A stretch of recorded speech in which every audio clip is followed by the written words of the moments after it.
Hi, Get UNSTUCK Nation. Please welcome Debbie Debonaire today with me in Get UNSTUCK Radio. So Debbie is global emotional resilience consultant and holistic counselor who guides professional women to take back their control so that they can have courage to live their life with their own terms that they deserve and desire through HeartAct Approach, which we will study and also get to learn more about it today. Thank you so much for joining Get UNSTUCK Radio today, Debbie. Oh, thank you so much for having me, Mutita. It is an absolute honor to be here. Thank you so much. Yeah, I'm looking forward to speaking with you today. It's been a long time. Yeah, it has. Got there eventually, eh? Yeah, absolutely. Things happen, right? But that's okay. That's how we live our life anyway. Absolutely. So, can you please share with me before we get into the details about how you become a counselor right now? Like, what inspired you to be? Yep. What inspired me to become an emotional resilience consultant and holistic counsellor was actually my own personal journey through my own mental health. I conquered clinical depression and failed 3 attempts at suicide. When I failed my final attempt at suicide, I had what I call my oh shit moment. Pardon the language, I don't mean to offend, but that's what I call it. And that was something that was very, very emotional. It was a time in my life when, as I say, I kind of hit rock bottom. And I woke up in the middle of the night, till 2 a.m. in the morning to be precise. And I woke up very disheveled on top of the bed with an empty wine bottle in my hand, which was in itself very extraordinary because I didn't drink, or I would have the odd glass of wine now and again. So that in itself was very, not the norm for me. And when I kind of got used to the fact that I'd woken up, I realized that my little boy was asleep in the room next door. And at any time through that night, he could have walked in and found me there. And that was quite startling for me. So I sat up in bed and swung my legs round. And as I swung my legs round and faced the bedroom door, my little boy's face was here. Oh.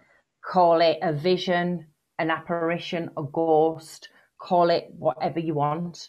But the look on that little boy's face made me realize that the thing that I'd been told for so long, that I wasn't a fit mother, my son was better off without me, I was the toxic person in his life, was actually not true. The tears running down this little boy's face, the look in his eyes, made me realize that my little boy needed his mum. And it still chokes me to this day because I can still see that vision today. And that was the pivot, the turning point for me to go through my own personal transformation.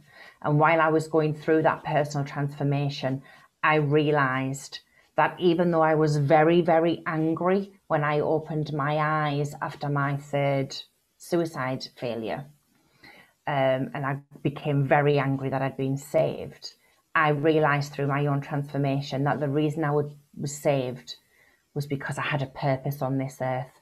And that purpose was to guide other women to take back their control so that they could have the freedom to live life on their own terms. And that's why I then went further on in my journey, became an emotional resilience consultant and trained to become a holistic counsellor. Wow. Can I go a little bit deeper on that detail? Why you felt that way? You felt that way, that like you were not enough, like those felt that way, sorry. Yeah. It kind of goes back quite a long way in my life. When I was 8 years old, I was very badly bullied at school. At the same time, I was emotionally bullied in my personal life. And that emotional bullying went on for, quite a lot of my life. I lived in victimhood from the age of 8 to the age of 40 something. And it was that mental abuse that I was tormented with, the language that other people used towards me, saying that I wasn't good enough, I wouldn't amount to much, who the hell did I think I was? Wasn't a fit mother, I was the toxic person in my little boy's life, and this was kind of thrown at me on several occasions. And different kind of formats of the same terminology was thrown at me from a very, very early age, being told that I was a mistake, I was a hole in a condom, and, you know, always made me think that I wasn't wanted. You know, I've really struggled to find my place in the world, and that seemed to carry on because I'd kept myself in that victimhood mode. It carried on in other areas of my life. When I got married, when I had my son, it was all still there because I lived in victimhood mode. So because I was told repeatedly that my son was better off without me was the reason. You know, and a lot of people say it's very selfish to try and take your own life, but I never saw it like that, because in my eyes, my son was better off without me. So I was going in order to give my son a better life. Yeah, I think stucking in the guilt mode is like very hard to break through. Like I'm still in the point where I have to get over the guiltness. Like I have been through a lot in the past year, and I know for the fact that the guilt emotion is always like coming back, Yeah. and it's very easy to get down, unfortunately. So I think to be emotional resilience, like people say, is very important, because sometimes your mind just keep tricking you for no reason, that it's not really you, but they just like trying to give you more comfort zone. So that would be amazing. And how your transformation becomes your career currently then? What happened was I worked very, very hard on, very, very hard on myself to push myself.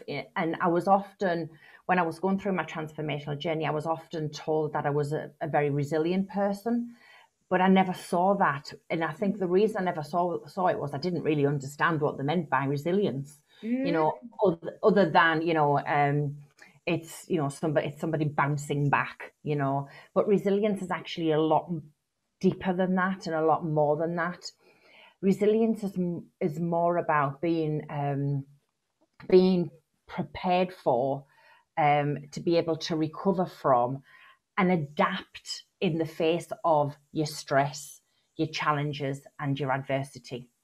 So it's a lot about, having that resilience so that you can be prepared for whatever situation you end up facing, and then being able to adapt to that, being able to self-regulate, so that if you have a stressful situation and you get very anxious and you get you don't just have the psychological effects, but you have the physiological effects as well, where you've got the heart pumping, the chest tightening, the breathing quite erratic. By building your resilience, you can actually remove yourself from that state quicker by self-regulating quicker when you build on your resilience. So you're not up there all of the time, because I don't think people realize how much stress, anxiety, depression actually has on the physiology of your body, and not just the psychological side of it all. Oh, I'm a living proof right here. It was like 10th grade, I guess. My two little finger two side are numb unknowingly before I get the exam, and like it's numb, and I was so upset that I couldn't even handle a pen at that time. And how can I practice the law? I was trying to get to the law school at the time. And I got it though, but like through the sweat and tears with that. So through the great determination, which is all part of resilience. And I think you touched a very nice one, that so my mentors always keep telling me that I have to improve my emotional state to be more aware with myself in order to be able to be on my feet. every time, whatever happens in my life, regardless. And that's so hard. Like, It is very hard. COVID hit, how everyone's doing right now, right? And COVID again, second time, COVID for the third time. I mean, it's not the used to situation though, but like, how can I do better this time? That stressed me out, actually. Yeah.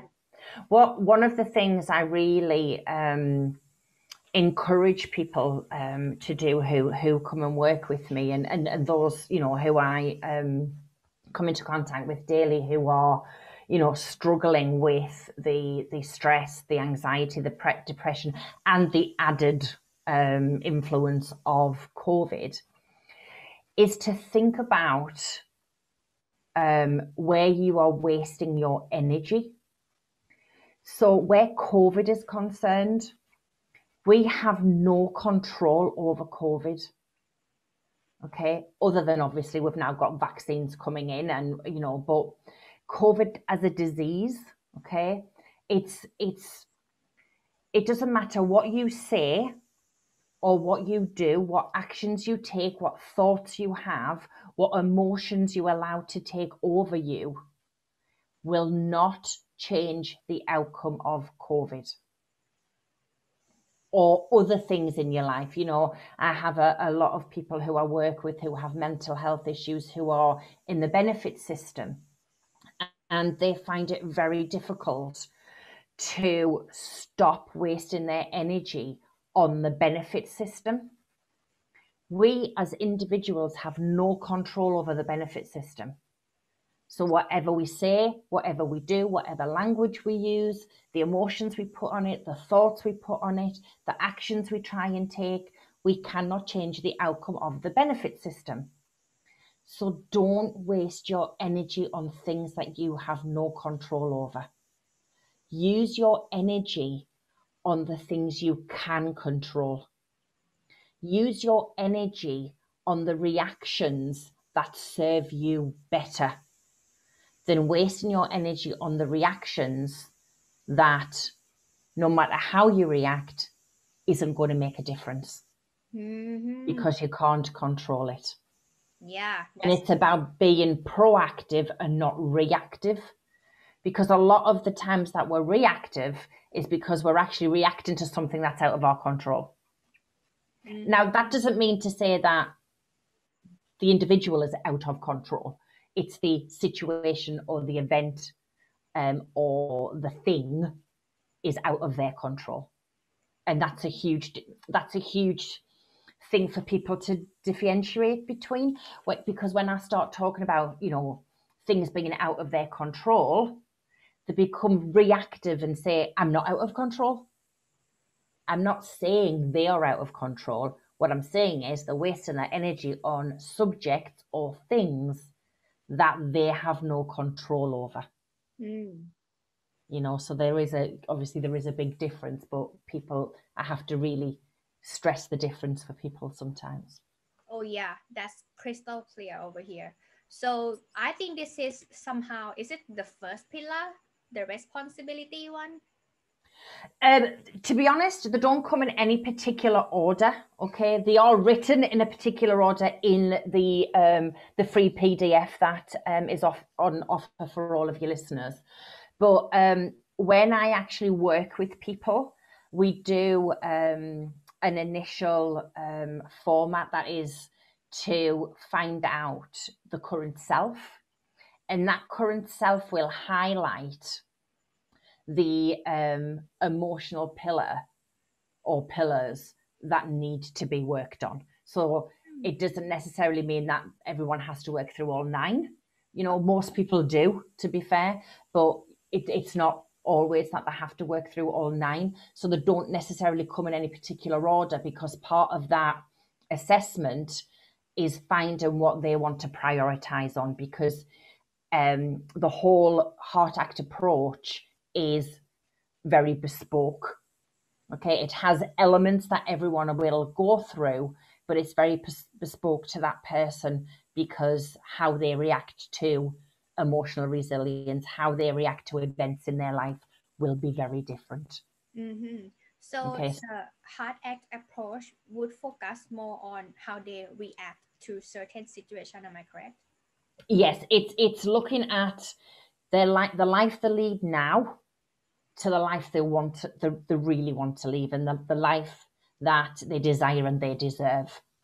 So it takes them through that journey of where they are now to where they want to be, and what is having an influence on them being stuck in the life that they're in today, that they don't want to be stuck in. And then what we do is we work through using the pillars of emotional resilience, using other strategies and techniques to allow them to become unstuck, so that they can go on to the next part of the roadmap, and then the next roadmap, etc., etc., So usually, until they get. So usually, what would be the first pillar that people have to work on? Like majority of your clients that have been working with you. Yeah, I would say they tend to work on things like self-acceptance, self-awareness, and self-management, because it's all about the self first. You know, in order to be there to be a support for someone else, you first have to be there as a support for yourself. 100. You know, so we tend to talk more about self-acceptance and self-awareness first. You know, being aware of oneself is not just, you know, being physically aware, you know, but a lot of it is being consciously aware of your thoughts, consciously aware of your emotions, constantly aware of your actions in any given moment, so that you can start changing the moments in your life to become the moments you want them to be, rather than the moments that they currently are. So you have to change that from yourself, like you saying it that you are in that moment, that you already shift to the Yes. right one, and then Yeah. proceed it accordingly, not the Exactly. other. Yeah. And it's what I call a pattern interrupt. So at the moment, you know, someone is in a life that they don't want to live, but can't see a way out of it because they're repeating the pattern over and over again. So once they become self-aware and have self-acceptance, they can then, because each and every one of us can rewire our brain. Okay. You know, you don't have to be a brain surgeon to rewire it. Okay. It's just how you deal with your self-awareness and your self-acceptance. You know, a lot of people will say, you know, I don't like my arms, I don't like my legs, I don't like my stomach, I don't like my face. That, you know, that is very, very kind of negative and very self-deprecating. So we need to accept ourselves for the way we are right in this moment.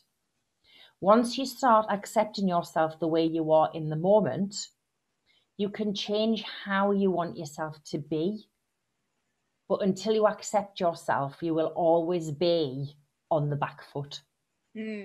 Because it doesn't matter what you try and do, you're not being honest with yourself, because you're not accepting yourself the way you are. And a lot of people who struggle, especially with, say, weight loss, okay, and they do the yo-yo diet, is because they are not accepting themselves for the way they are at that moment.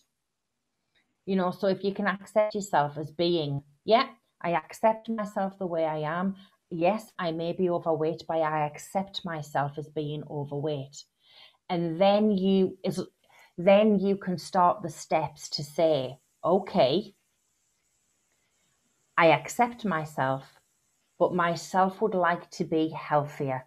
Myself would like to be more mobile. You know, myself would like to achieve more in life. So you're accepting the way you are in that given moment, but you are also being aware of yourself, that you know you want to make changes. And this is how the two go together. And I bet you have come across this type of people as well. Those who really high self-aware, like I I'm like this, therefore I will not do this all the time. Like, are these meaning that they have a self-esteem and also they are aware what they are or who they are very well, therefore they not choose to do things? We all have freedom of choice. Okay, every single one of us have freedom of choice. A lot of people don't feel like they have freedom of choice because they allow somebody else to control them.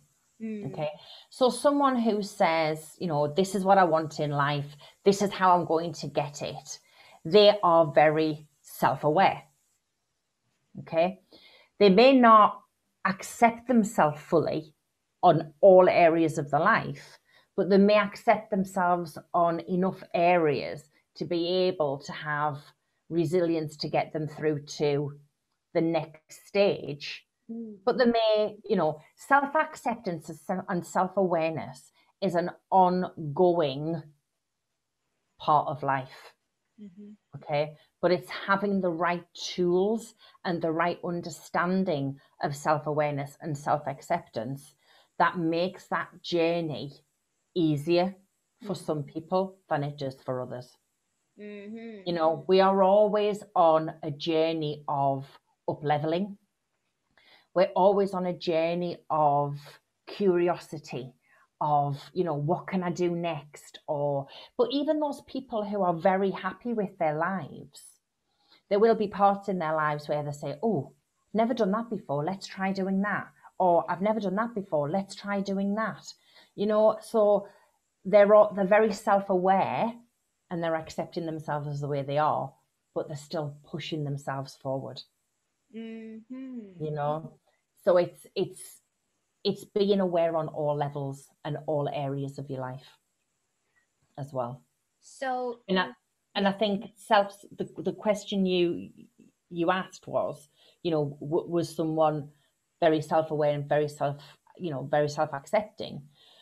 They possibly are also very good at managing themselves, because self-management is key, you know, to moving the self-awareness and the self-acceptance, moving that on, you know, being able to manage yourself, taking responsibility for yourself, you know, and really being flexible with yourself as well, you know, because as human beings, we turn ourselves into human doings, and sometimes do the human doing that actually doesn't align with the human being that we are. So it's having that flexibility to say, actually, I'm going to steer in a different direction. And that's where the HeartAct approach comes in, because we are all our own directors of our own life. So, you know, we are able to change direction physically, but many struggle to change direction mentally. And that's where the HeartAct approach will help with that. Yeah, I kind of see that picture, like when physically moved so fast, but like I haven't think about that just yet. Like my mind haven't gone through that. Like, I already run there. Something like that, right? Yeah. And what happens is when your body takes off and your mind's still back here, this is when you have conflict with yourself. And what causes a lot of stress, anxiety, and depression, because your body's there, but your mind hasn't caught up yet. And you really don't know how to kind of align the body and the mind together. And for those who, like me, myself, at the time that I would stress, my mind couldn't stop thinking. So actually my body catching up my mind instead, in that sense, right? Vice versa. Yeah, and that's exactly what happens. You know, some people can do the physical bit way ahead, and the brain and the mind has to catch up. And some people, the mind is racing ahead of itself, and the body can't catch up. You know, and this is when, you know, you may have heard that when people are mentally struggling with anxiety, stress, depression, or whatever label you want to put on it, or whatever symptom you want to put on it. They have aches and pains in their body.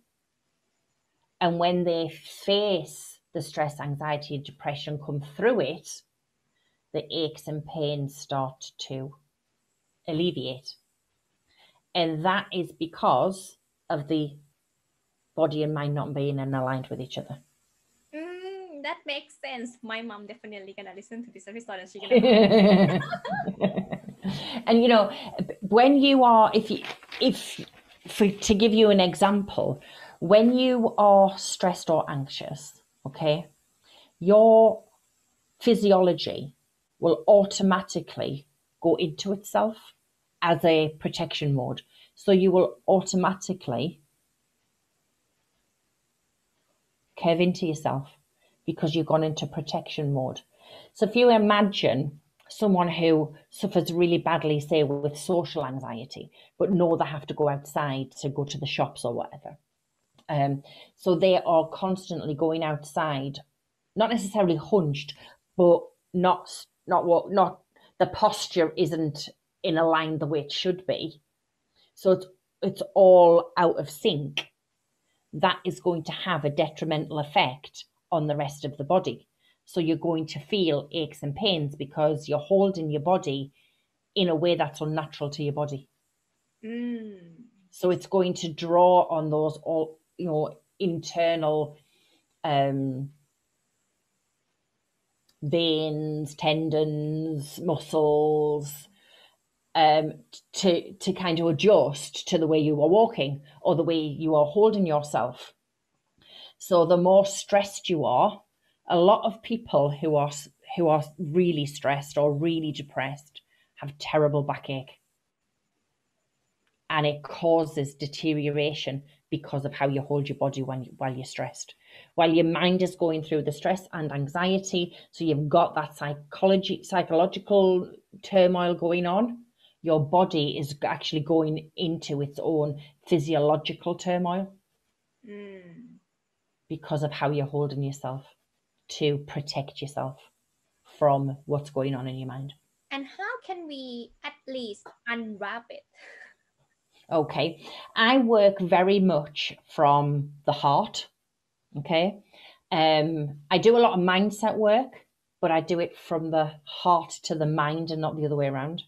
Okay, I am a qualified HeartMath coach, and it's all about techniques that help with your emotions, understanding your emotions, understanding your feelings, and understanding how they have an effect on you holistically.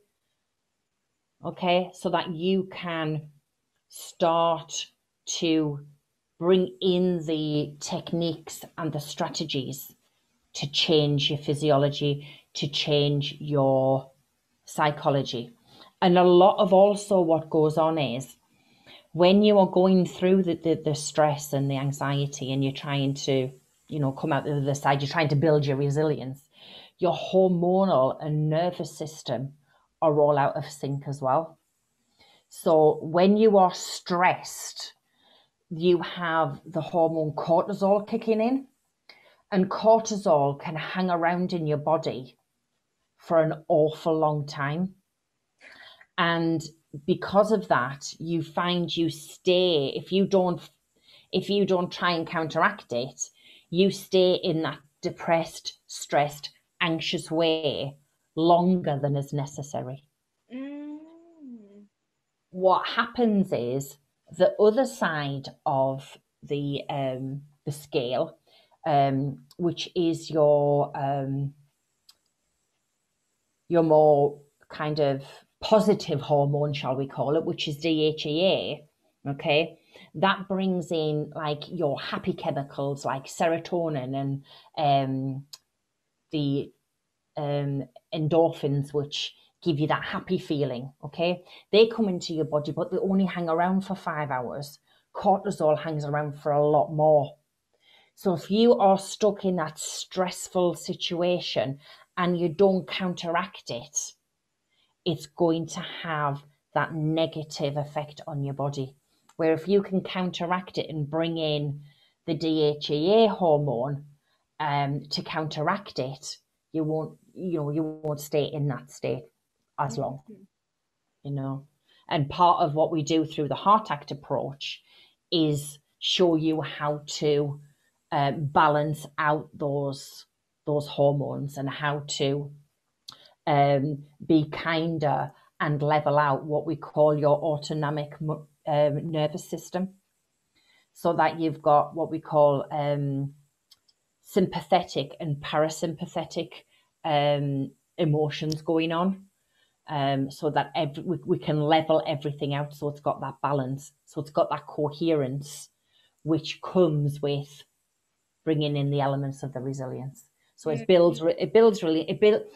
it does is it builds that inner battery that you have, so that you're building on that energy. So when you do have those stressful situations, you are not going to that stressful situation on a depleted battery.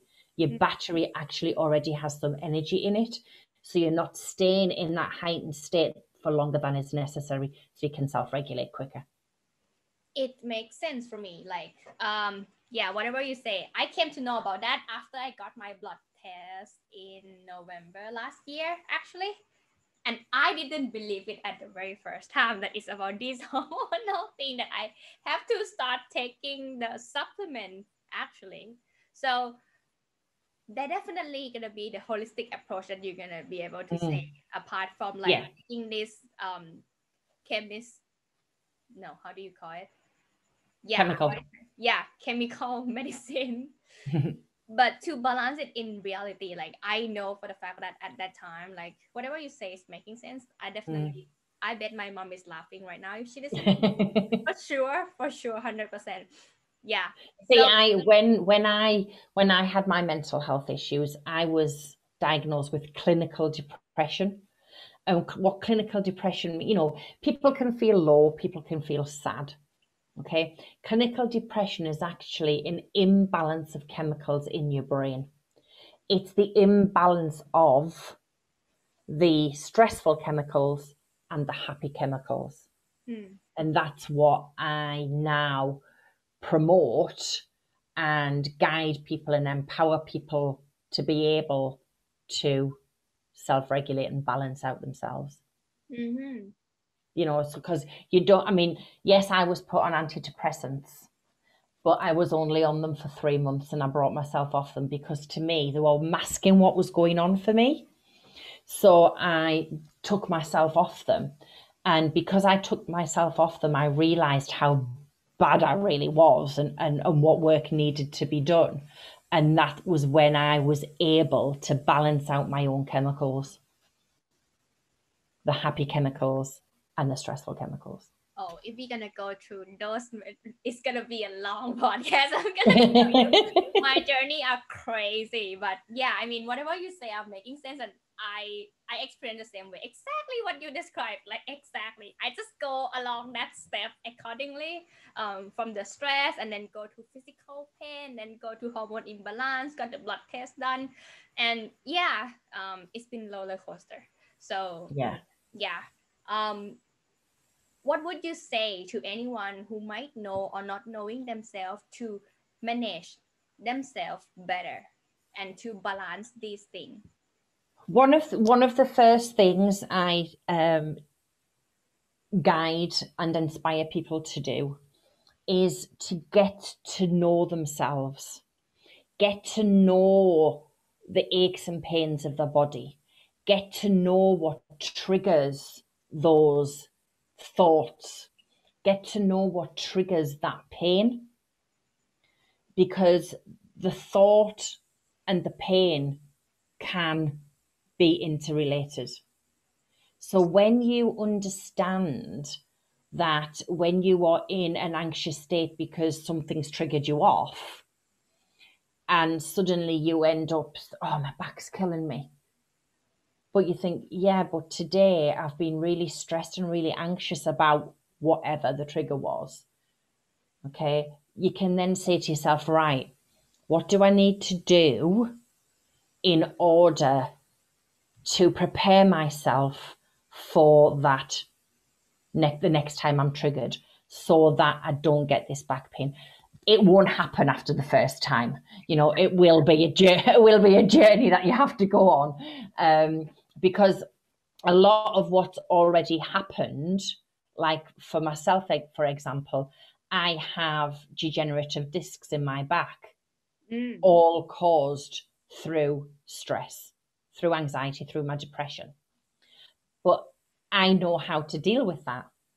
I don't have a lot of backache because I don't have a lot of stress and anxiety, because I know how to deal with it.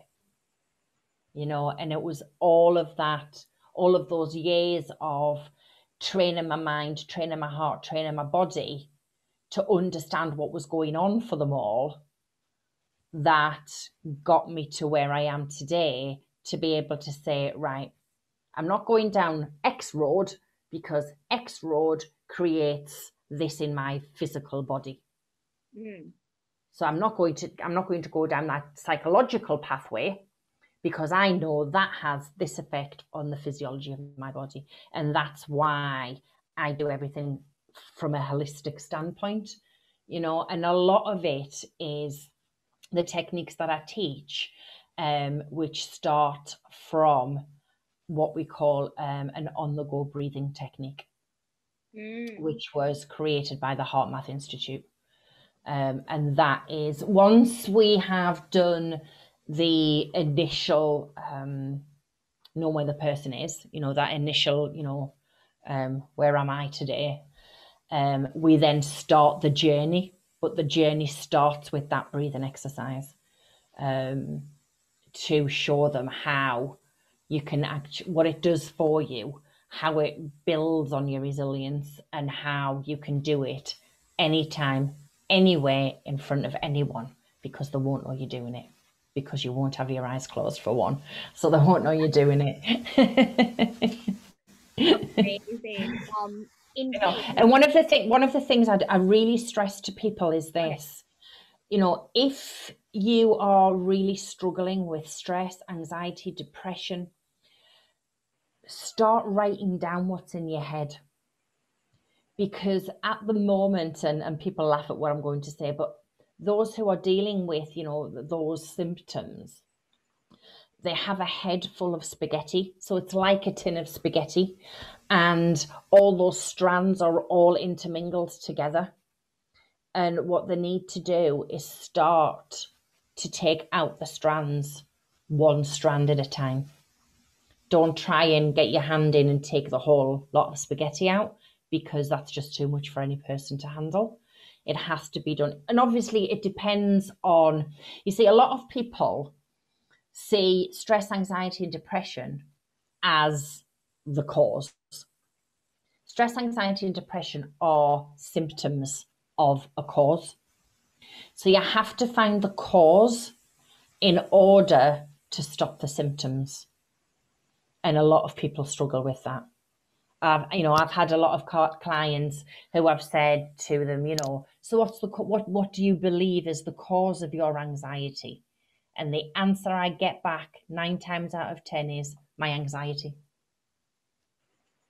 Because a lot of the time it's difficult to face what the trigger is, especially on your own, you know, and that's understandable.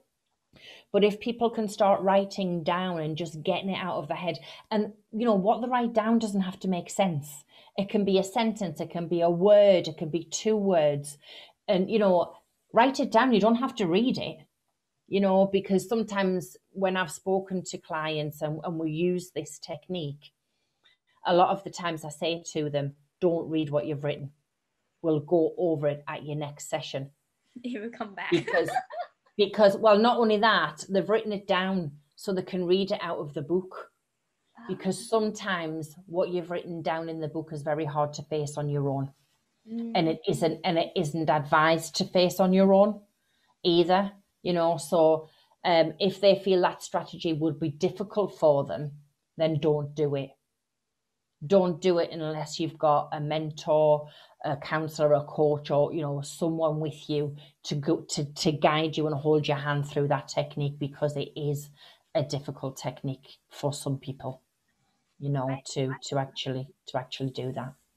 Yeah, that's since when I got into therapy, and I just understand how important having someone and ask for help is. Oh, absolutely. That if I can, if I can stress one thing, that is to reach out for help. No matter how silly you feel, how self-conscious you feel, choose someone who will not judge you, because you're already judging yourself too much anyway. And to choose somebody who's going to judge you is just only going to escalate that. So choose someone who will not be judgmental. And, what I often say to people is each and every one of us have choices. We have the choice to choose life. We have the choice to choose freedom. Most of all, you have the choice to choose you and choose yourself every single day. Yeah, 100%. Wow. Yeah, that's amazing. I believe everyone who still listening until now will already want to know how to follow your work or how to reach out to you in case they want to work with you. So where can they find you then? They can find me on heartact.co.uk. They can find me on Facebook on my personal profile. Also, I have the HeartAct Approach business page, but I have just launched my new mission. My mission is to have an impact on 10,000 women's lives. And I've just created the Freedom to Be You community movement on Facebook. So if you just put in www.facebook.com/groups/Freedom to Be You movement, then you can just answer the questions and come into the movement, and you'll see what I do there as well. But the website, my Facebook profiles, message me on Messenger. There's a lot of places. I'm also on LinkedIn under Debbie Debonaire as well. And I think I'm on Instagram as HeartAct Approach. Everyone. So there's lots of places to find me. Easy to reach out to Debbie, and after you listen to all these things, it will be worth it to speaking to her. So thank you so much, Debbie, for joining Get Unstuck Radio today and helping people get unstuck in their chaotic things in mind and body right now. Thank you so much for joining me today. Thank you so much. It's been an absolute pleasure, Mutita. Thank you so much. Hey, thank you for watching this episode. If you enjoyed the show, you can subscribe here or here. And this is the previous episode. Check it out. See you next time.